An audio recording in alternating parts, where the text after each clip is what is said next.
binalikan po natin lately ang isang passage sa Lumang Tipan na kinukonsiderang pinakamahalaga na bahagi sa Lumang Tipan. At tayo ay dumako doon sa aklat na isinulat ni Isaiah, doon po sa tinatawag na Fourth Servant Song, na kung saan kinukover nito yung chapter 52 beginning verse 13 to 15 at nagpatuloy ito sa chapter 53 verses 1 to 12. Ito po ay nahati sa 5 stanza. At tayo ay natapos doon sa 2 stanza. Una po sa chapter 52, 13 to 15, the astonishing exaltation of God's servant na walang iba kundi tumutukoy sa ating Panginoon at tagapagligtas na si Jesus. And secondly, yung second stanza po nagsimula sa chapter 53 verses 1 to 3, the unbelieving rejection of God's servant. At ngayong umaga ay dadako tayo doon sa stanza 3, chapter 53, verses 4 to 6, the willing substitution of God's servant. Meaning to say, Christ who was despised and rejected by sinners suffered in the place of sinners. So bago natin tignan ang 3 verses na ito, tayo ay humingi ng tulong sa ating dakilang Diyos. Patuloy mo kaming tulungan, aming Ama, sa aming pag-aaral sa umagang ito. Pag-aaral na inaasahan naming magbubukas pa ng malalim na pagkakakilala sa iyong anak na si Jesus at kung papaano siya tumupad sa ipinag-utos mo sa Kanya na may kinalaman sa kaligtasan ng mga makasalanang katulad namin. Gamitin mo ang bahaging ito, Panginoon, upang itaas sa aming kalagitnaan ang iyong anak na si Jesus. At nawa sa pamamagitan niya ay mapagkalooban mo ng liwanag ang nangangailangan nito upang sila rin ay mag-benefit sa kanyang ginawa sa krus. At kami naman, Panginoon, na tumutuon sa pagsunod sa aming Panginoong Jesus ay magkaroon ng greater and deeper appreciation sa aming Panginoon. At nawa makatulog din ito dahil sa hapon ay magkakaroon din kami ng pagtitipon to remember what Jesus Christ did for us on that cross. We commit this study into your powerful hands in Jesus Christ's most precious name. So ano yung ilan sa mga dapat nating matutunan at matandaan dito sa verses na ito, mula sa verse 4 hanggang sa verse 6. Una po sa lahat, tandaan po natin that His suffering was misunderstood by the people. Sabi po sa verse 4, surely He has borne our griefs and carried our sorrows, yet we esteem Him stricken, smitten by God, and afflicted. Doon po sa dulo ng verse 3, He was despised. Doon sa 53 verse 3, we did not esteem Him. At sa last portion ng verse 4, ganun din ang sinabi, yet we esteem Him stricken, smitten by God, and afflicted. Ang salita pong esteem ay isang accounting word. It is to reckon something of value.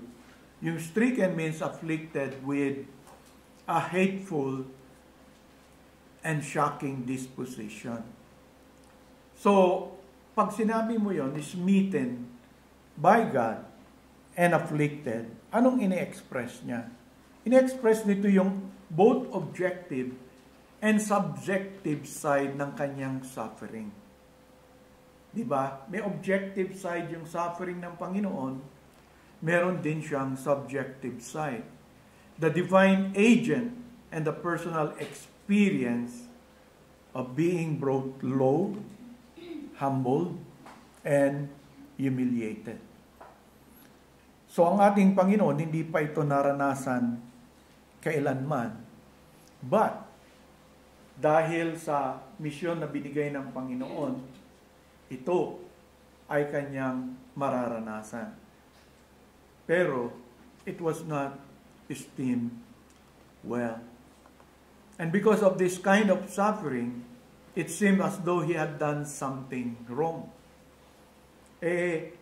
Kung titignan mo yung suffering, sasabihin ng mga tao, malamang, meron talaga siyang maling nagawa. Kasi sobra naman yung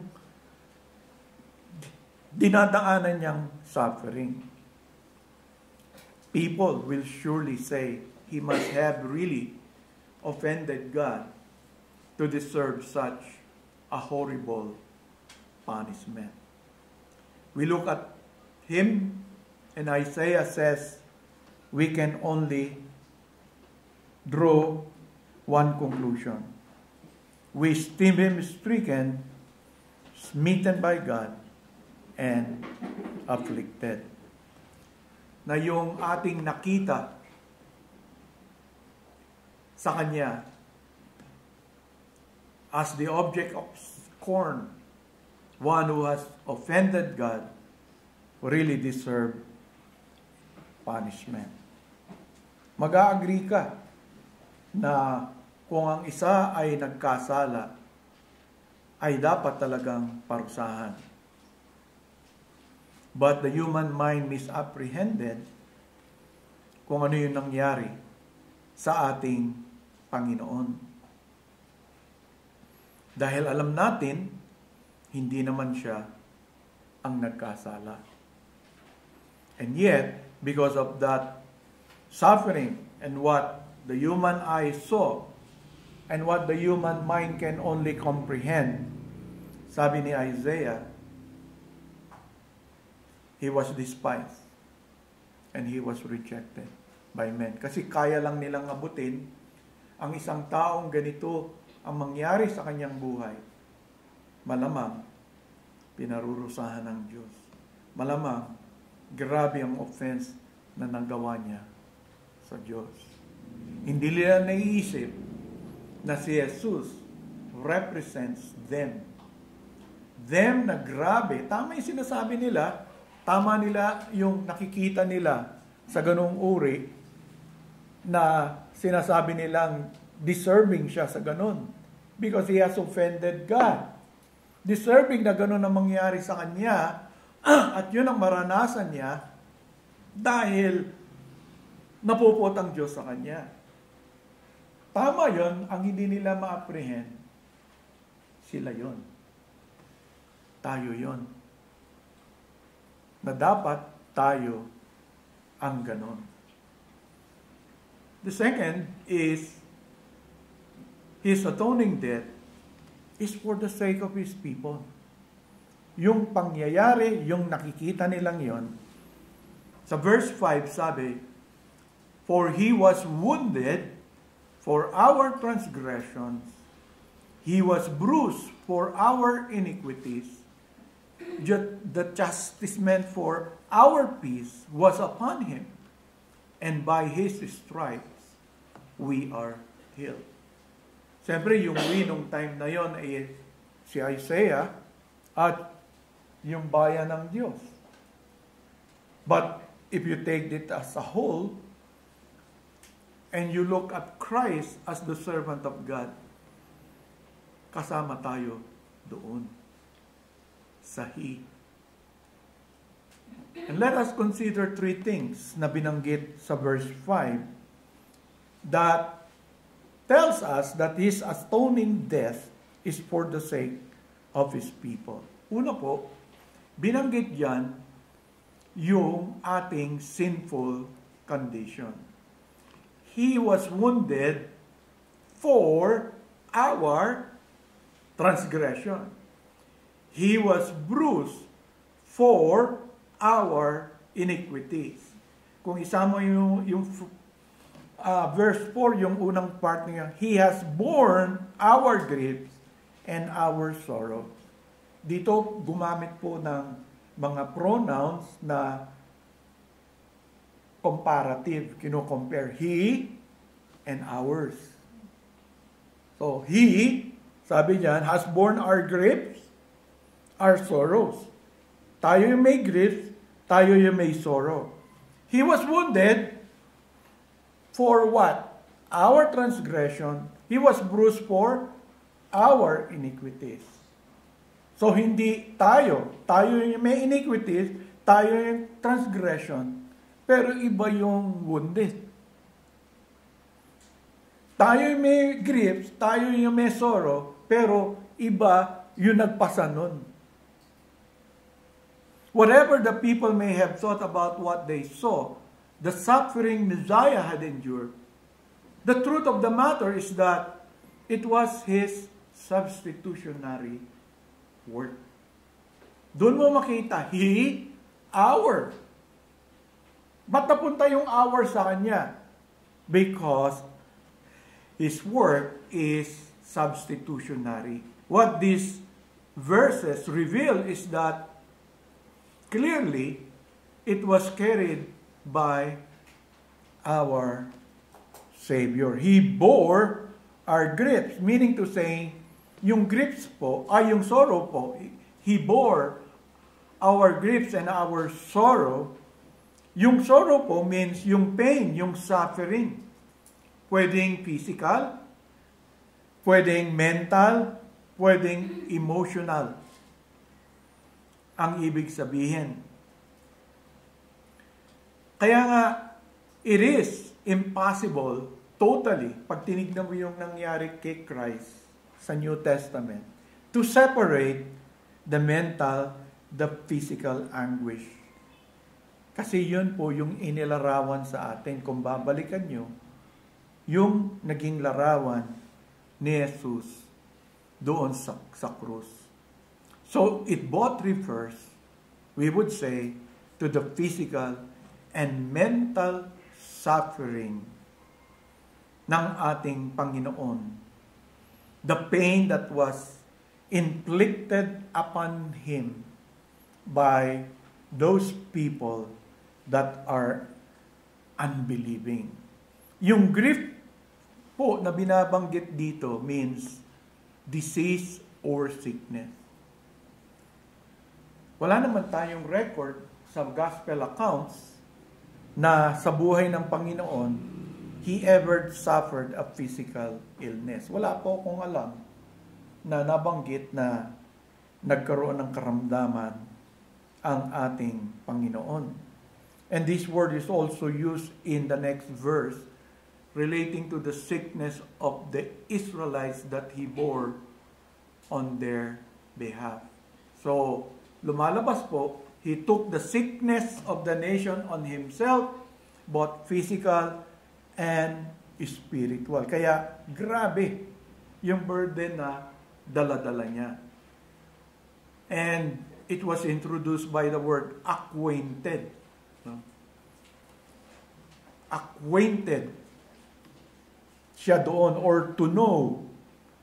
So, one knowing sickness. It's a participle, a passive one. And this relates to the fact that the sickness of Israel and this word were placed upon Him. Yun yung ibig sabihin. It was placed upon Him. Therefore, He was made to know, acquainted, to know. Kasi wala naman siyang ganun eh. Tama? Di ba? Wala siya. So, He was there on that cross. Kung dali natin sa New Testament, he became acquainted of what really pain is all about. What is this sorrow, these griefs? How did he get acquainted with it? Because it was your pain. It was your sorrow. It was your grief. Inilagay sa kanya, pinasan niya, kaya nga sinabi diyan, he bore the sin of the world as the cause of sickness, rather than the result of sin in its manifestation in mankind. Sa atin kasi, itong mga pain na ito, itong grief na ito, as a result of sin in this world. Diba? Halimbawa, yung result na ang bigat-bigat ng pasan-pasan mo dahil maaring nagkaroon ng karamdaman yung pinakamamahal mo sa buhay o namatayan o yung mga suliranin na na-encounter. And these are all coming because of the sin that is in this world. The anguish of your soul that others are causing you, or the result or the effect of sin sa mundo na ito. Gusto mo magtrabaho pero hindi ka makakuha ng job. Kung makakuha ka man ng trabaho, hindi ka sinisweldoan ng matino. And yet, ikaw yung hirap na hirap. So, di ba? Hindi yun nagbibigay ng kasiyahan sa puso mo. Maliban na it's going to meet your needs. It's going to meet the needs of those that are very close to you.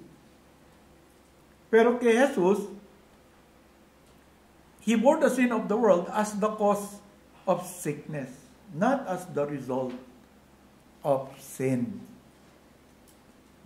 Yung cause noon. So grief is the weakness of sickness coupled with sorrow.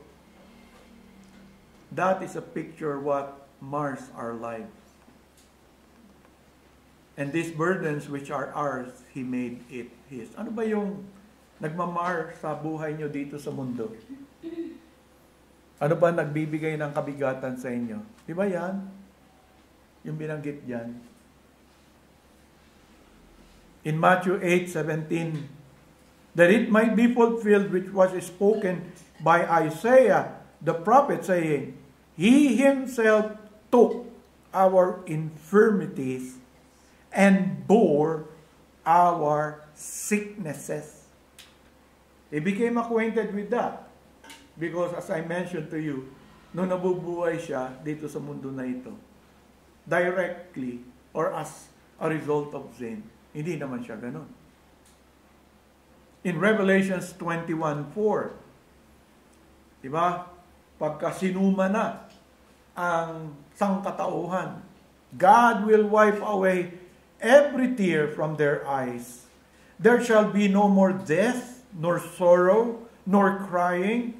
There shall be no more pain, for the former things have passed away. In other words, bagamat yung kamatayan ni Jesus ay may epekto na sa atin, what He bore and its effect on us in the end will be experienced when Jesus Christ returns.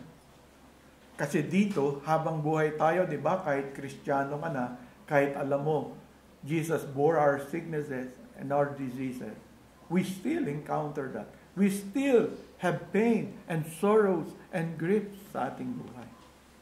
But, hindi ibig sabihin nun, hindi tinutupad ni Jesus yun, tinupad yun ni Jesus. Kaya nga, dun sa Revelations 21, verse 4, sinabi dun, pagbalik ng ating Panginoon, God will wipe away every tear from their eyes. There shall be no more death, nor sorrow, nor crying. There shall be no more pain, for the former things have passed away. At alam natin, yan ay para hindi sa lahat. Yung sinasabi na yon ay para doon sa mga Kristiyano na dinanas din yon. Because God has a greater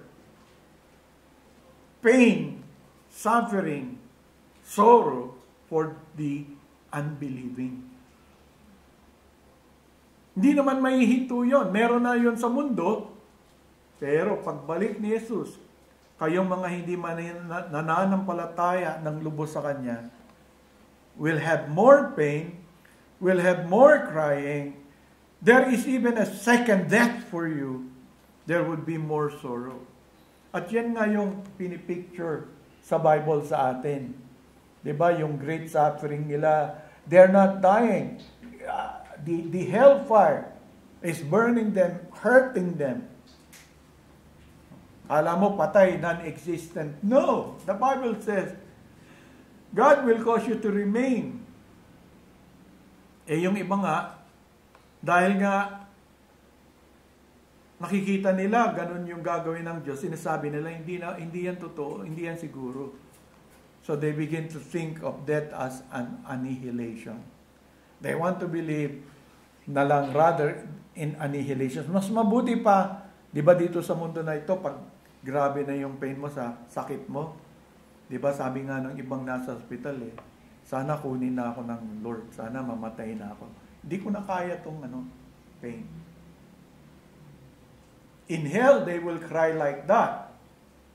The unbelieving, the uncommitted to Christ will die like that, will cry like that, will be in anguish, where the worms will be eating them. Yung mga picture ba, it is a picture of the pain and suffering that never ends. A crying and anguish, diba? They will gnash their teeth because of the great pain. Diba, ganun naman tayo. Kung kayo, ako naranasan ko yan, pagka may masakit sa akin, talagang dinidiinan ko yung ipin ko, yung tanga ko, matiis ko lang.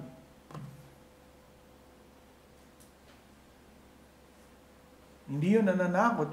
It is a picture. But for those who have believed on Him, parang nalulungkot tayo.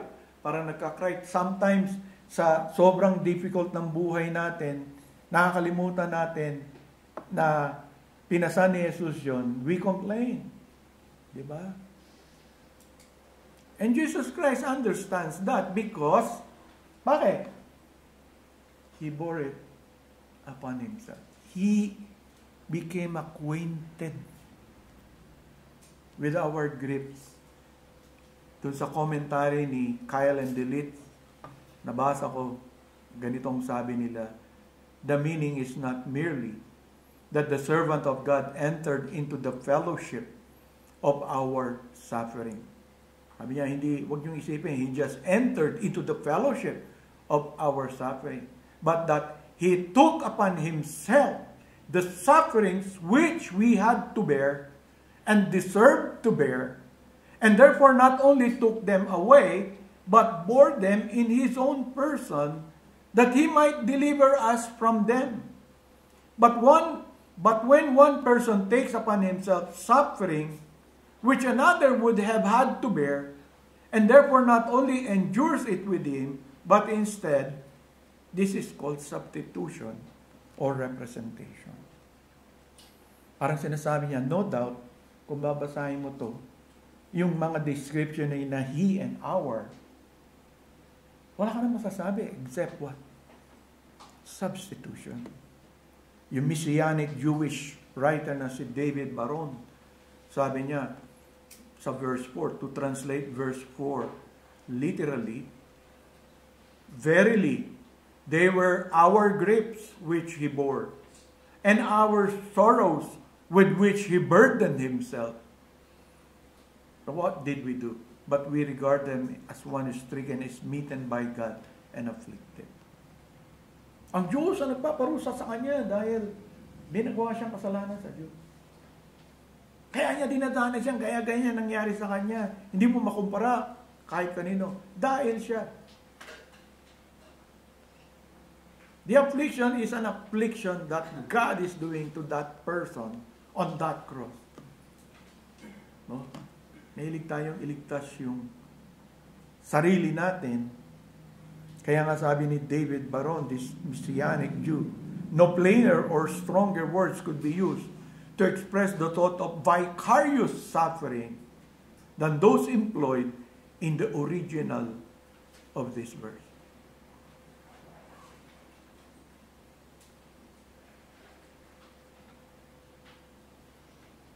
In verse 5a, He was wounded for our transgression. He was bruised for our iniquities. Sa akin, ang tama po dapat na translation is pierced.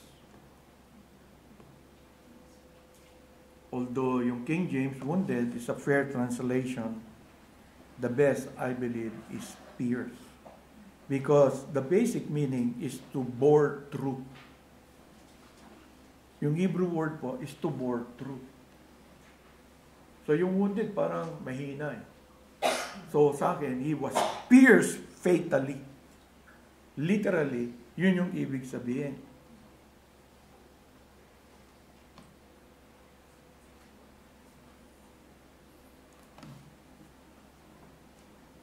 Ginamit din yan sa Psalm 109, kung maalala nyo, verse 22. For I am poor and needy, and my heart is pierced thoroughly within me. One scholar or Hebrew scholar says that this is the strongest term for violent and excruciating death that you'll ever find in the Hebrew language. So Isaiah is telling us that the suffering Messiah was pierced. He experienced violent and excruciating death for our willful and rebelliousness. Yun yung transgression. Deliberately going against God and His law. Diba, bruise is used of people being trampled to death. Kaya nga, it is also translated crush. The crushing agonies of a person na nadapa ka, parang ganun yung larawan sa Hebrew, tapos there was a rush of crowd, na natapakan ka hanggang mamatay ka. Ganun ang naranasan ng ating Panginoon. Trampled to death, crush, ending into His death because of our pervertness. Yun po yung ibig sabihin ng iniquities. And when we think of Jesus' excruciating death, it should be a reminder to you and to me, our sin is infinitely offensive to God. And so when you remember the Lord's death, what should you remember? You should remember your sinfulness is so offensive to God that you should die that death. But here comes the Lord Jesus Christ, offering Himself to be a substitute for that kind of death, excruciating death that should be yours. And one writer says, it is so offensive that the only way it can dealt with justly is this. Sabi niya, may dalawa lang. Yung sin mo, yung sin natin, is so offensive to God. One, paano ito dapat i-dealt with justly if the offender is punished in hell forever and ever? Yun ang isa. Or, if the God-man Jesus bears the punishment in the place of the offender. And this is what is being spoken of here. The suffering servant, the Messiah, was pierced because of our transgressions. He was trampled upon until He died because of our iniquities.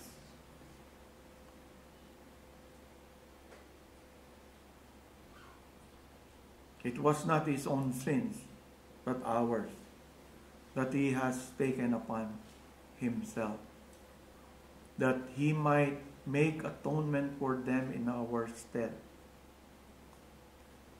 That is why his suffering was so cruel and painful. Diba yung sinabi ko sa inyo kanina, yung ni-remind ko kayo, na minsan hindi pumapasok sa isip ng marami. Yung sinabi ni Jesus, why you should forgive everyone who has a debt on you. That should be your principle. My principle in living my Christian life. Anybody who offended me millions of times, I will forgive. Why? Just look at how offensive your sin is before God. And how much you owe God, and yet God chose. He made a choice to send it away. Forgiveness literally is sending away the debt that you owe. At yun hindi ma-realize dun sa parable ng lalaki. Mababaw yung tingin niya, kaya nga sinabi ni Jesus, malamang hindi ka napatawad ng Panginoon. Hindi mo naintindihan. Hindi mo alam kung anong ibig sabihin. That man, kahit sabihin niya na lalo na kung ulitin niya, I have at this moment nothing to pay you back. It should remind you, before God, you're like that. There is nothing that you are able to pay back. Kahit magmayabang ka, I'll pay you. What do you do with people who cannot pay you? Sabi ni Christ, you forgive them as the Father has forgiven you. That's why no man should be may debt sa'yo. Diba? It's better to love them. So, yun ang i-offer mo. Diba? Love. Love your enemies. Love those who have abused you. Love those. You go extra mile. Doon mo lang maintindihan lahat yun. Apart from understanding your relationship to God, that you're a sinner, and there is nothing you can pay to Him. And now God, you have experienced God's forgiveness. No? You'll be able to forgive your enemies. You'll be able to go an extra mile. Hindi ka magtatanong as if may ground ako, may basihan ako para tigilan na yung pagpapatawad. Yun ang sinabi ni Pedro eh. After 7 times, meron na akong basis para hindi siya patawarin. Ano yung basis mo? Grabe yung ginawa niya. Ay di ganyan din gagawin ng Ama sa'yo. Yung basihan mo, gamitin niya sa'yo. Saan ka pupunta? Wala kang kapatawaran matatanggap sa Ama. Eh hindi naman ganun ang ating Ama. Dahil tunay ngang mapagpatawad siya sa mga taong lalapit sa Kanya at hihingin yun. Hindi sila pinapatawad ng Ama dahil sila'y nagre-repent. Or what? That's the very nature of God. And He does it because He is a loving God. But that can only took place through Jesus Christ. Bakit nagagawa ng Diyos yun? Even to the chiefest of sinners? Because Jesus Christ has already been sent. Jesus Christ has already suffered and died. Di na inuulitin. It is once for all transaction. Kaya ngayon yung dapat na paniwalaan mo, kasi pag hindi mo pinaniwalaan yan, anong resulta? Hindi ka tatawag kay Jesus. Hindi ka lalapit kay Jesus. Meron ka pang iisiping iba. Eh baka namang yung, di ba, kailangan din, pastor, mabuting gawa, magpakabuti rin ako.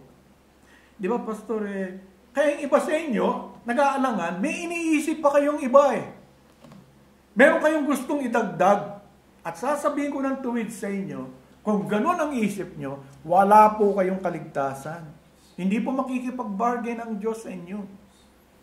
And you are in no place to bargain with Him. Because there is nothing in you that you can offer to Him. What would you offer for God to forgive you? Tell me. Meron? Ano yun? Mabuti mong gawa. Ang ino-offer mo sa Diyos, kayabangan mo eh. Kala mo, yung pag-aabuloy mo, kala mo yung pagiging mabuti mong ama, mabuting citizen ng bansa na ito, enough. Tama na yun para patawarin. Hindi ako kasing sama ng iba. And that's the minds of many people today. If not some of you, o tanungin ko kayo diretso, bakit hindi kayo fully manampalataya sa Panginoon? Bakit hindi nyo fully maibigay yung buong buo nyo sarili sa Panginoon? Magbigay kayo ng dahilan. Pakinggan nyo ang inyong sarili. Baka sakali magising kayo sa inyong puso't isipan pag narinig nyo kung ano yung binibigay nyong dahilan. Tapos tanungin mo yung sarili mo, yung binibigay mo bang dahilan na yan ay sapat para mag-agree sa iyo ang Diyos? Ay, iba hindi nag-iisip ng matino eh. Kahit magalit kayo sa akin, sa sinasabi ko, dahil alam ko kung anong mangyayari sa inyo. Wala akong magagawa doon. Alam ko kung saan kayo hahantong. Pag kayo namatay, tatayo ko doon. Ang Diyos naging napakabuti, pinarinig sa iyo ang ebanghelyo. Linggo-linggo sa buhay mo. Pero ikaw ay patungo sa impyerno. Bakit? You were not willing to come to Him as a sinner that has nothing to offer to Him. You see, you do not come to Christ is not inviting us to come to Him as we are. No. We come to Him as a sinner, acknowledging that we have sinned against Him, and there is nothing in us, there is nothing in this world that can settle that sinfulness against this God who made you and who holds your life at His hand any moment. Kaya nga, huwag niyo ipagmamalaki ang wala kayong karamdaman, tapos ako, marami akong karamdaman. Pwede ka mauna pa sa akin. Why? Because life is in the hands of God. Yan kung natuwan-tuwa ako nung nakita ko sa Scripture. Ay sa Facebook, si Pastor John, nag-post siya. Ito yung pinakamatandang miyembro ng aming iglesia. Binibigyan ng reward ng batang-batang mayor ng bayan nila. 100 years old. Ano mo yun, di ba? Yun ang gusto ng Diyos eh. Masasabi mo ba? Hindi, kasi alam mo, kaya 100 yan, napakabait niyan. Submissive yan, wala ka talaga mako-complain dyan. So, ganun din gagawin mo. Thinking na, no, there's nothing you can do to please Him. Sabi nga, without Christ, you can do nothing. There's nothing that God would be ever pleased if He sees you without Christ. You can go to church. You can pray every time you eat. But unless you are totally in the hands of Jesus, that's the only thing. Jesus says, no one can take them out of my hand. So the question is, are you totally in the hands of God?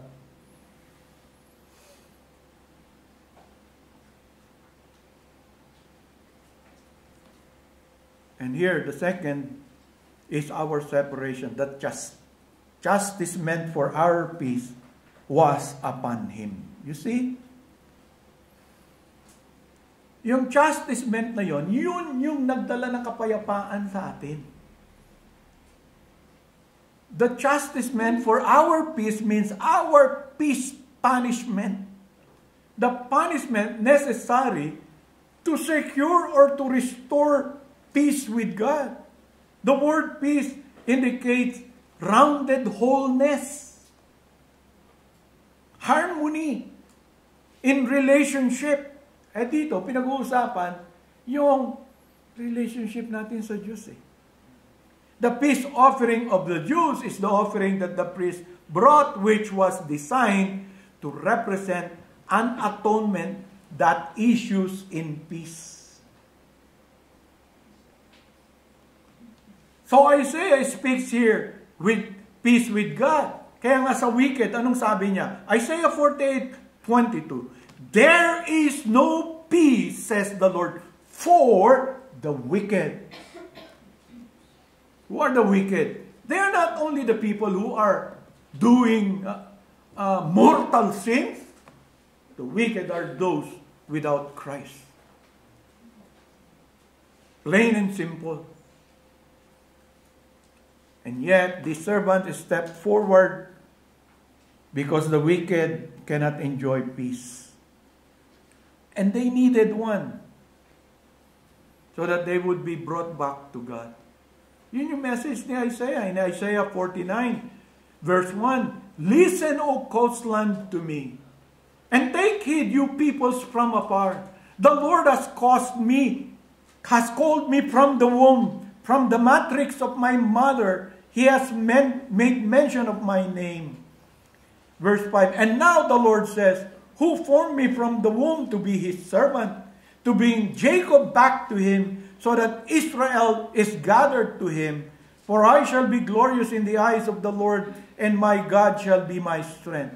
Indeed, he says, It is too small a thing that you should be my servant, to raise up the tribes of Jacob, and to restore the preserved ones of Israel. I will also give you as a light to the Gentiles, that you should be my salvation to the ends of the earth.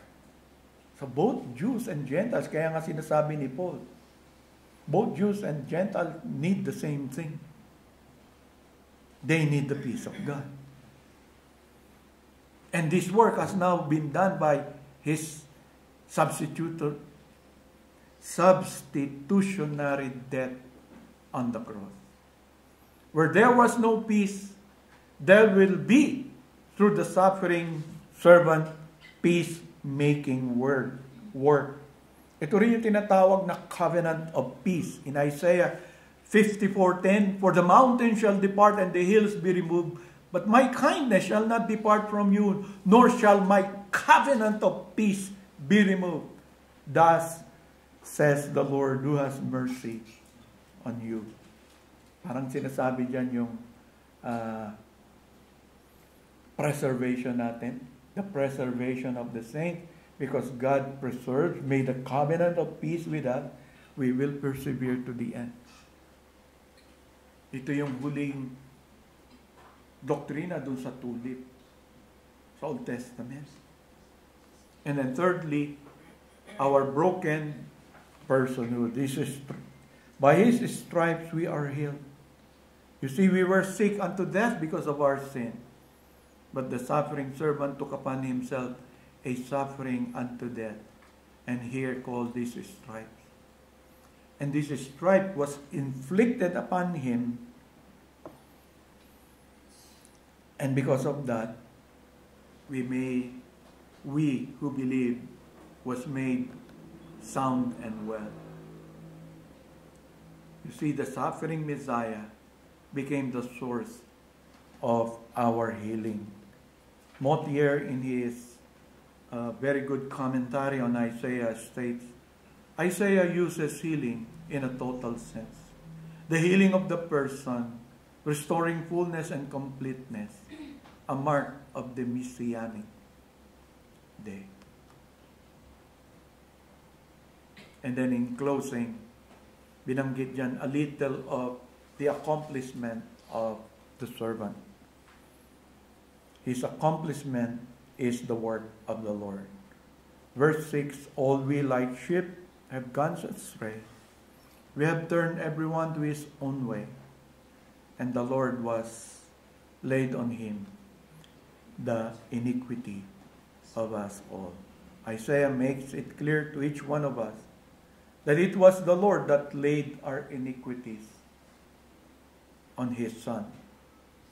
Jesus Christ was appointed by the Father to make satisfaction for our sins and so to save us from the penal consequences of them. Christ was delivered to death dun sa preaching ni Peter by the determinate counsel and foreknowledge of God.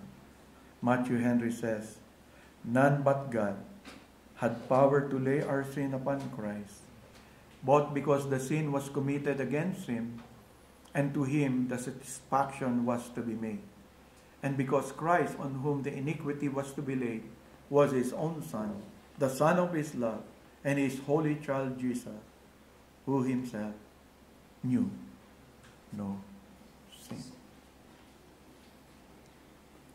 I want to close with a quote from John Oswalt from his commentary. And I want you to consider whether you are the offender who continues to despise this servant, and therefore God will punish you for your sin, or are you the offender who embraces this servant to be your substitute, to be the one who will take the penalty that is upon your own head. Sabi ni John Oswalt, this effect in the servant is the measure of how seriously God takes our rebellion and crookedness. We typically wish to make light of our shortcomings, to explain away our mistakes, but God will have none of it. The refusal of humanity to bow to the Creator's rule and our insistence on drawing up our own moral codes that pander to our lusts are not shortcoming or mistakes. They are the stuff of death and corruption. And unless someone can be found to stand in our place, then these sins will see us impaled on the swords of our own making and broken on the rocks of our own design. But someone has been found. Someone has taken on himself the result of our rebelliousness. And we have been given the keys of the kingdom. So, brethren, don't minimize your sin. Don't even try to explain away as your shortcomings or mistakes. It is my prayer that you would see from this text the gravity of how you have offended God by disobeying Him, dishonoring Him, sometimes despising Him. Confess that sin to Him. Put your hope upon Christ, who was wounded for our transgression, who was crushed for our iniquities. Let us pray. Panginoon, kami po'y lubos na nagpapasalamat sa Ebanghelyo na matagal nang naisulat sa aklat ni Isaiah. And finally, Lord, in this New Testament times, malinaw na tumutukoy kay Jesus. Si Jesus na siyang tanging pag-asa ng sinuman upang mapatawad mo sa kanilang mga nagawa laban sa iyo at laban sa iyong mga kautusan. O Panginoon, nawa sa iyong makapangyarihan at mabiyayang mga kamay sa mga kasama namin na hindi pa lubos na tumawag at ibinigay ang kanilang buong sarili sa tanging daan patungo sa kapatawaran kay Hesus Kristo, Jesus. Ikaw na makapangyarihang Diyos ang tinatawagan namin. Bigyan sila ng tunay na liwanag upang maunawaan nila ang mga itinuturo namin sa kanila patungkol sa iyo at sa iyong anak na si Jesus. Gawin mo ito dahil isa kang mahabagin, Diyos, mahabagin, maawain. At hindi mo kalooban na sila ay mamatay sa mundong ito ng walang pag-asa. At yan ang dahilan kung bakit patuloy mo pa rin ipinaririnig sa kanila ang Ebanghelyo. Tulungan mo, Panginoon, na hindi sila matakot. Sa halip matakot sila sa kakahantungan nila. Kung sila'y mananatiling half-hearted patungkol sa ino-offer mo sa kanila through your Son, the Lord Jesus Christ. In your sovereign power, Father, we pray, make them willing to make this day the day of their salvation.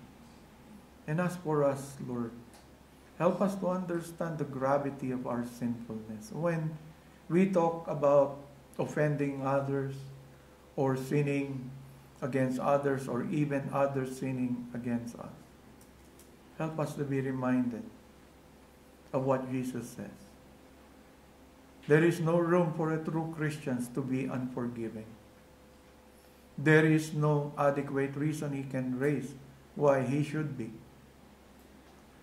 And so help us, Lord, by principle, to stand up and say, until I finally meet the Lord Jesus Christ, there would be people who would offend me, but I will forgive them, just as the Father has forgiven me. May that be true to the members of this church, Father. Enable us through the Holy Spirit. In Jesus Christ's name. Amen.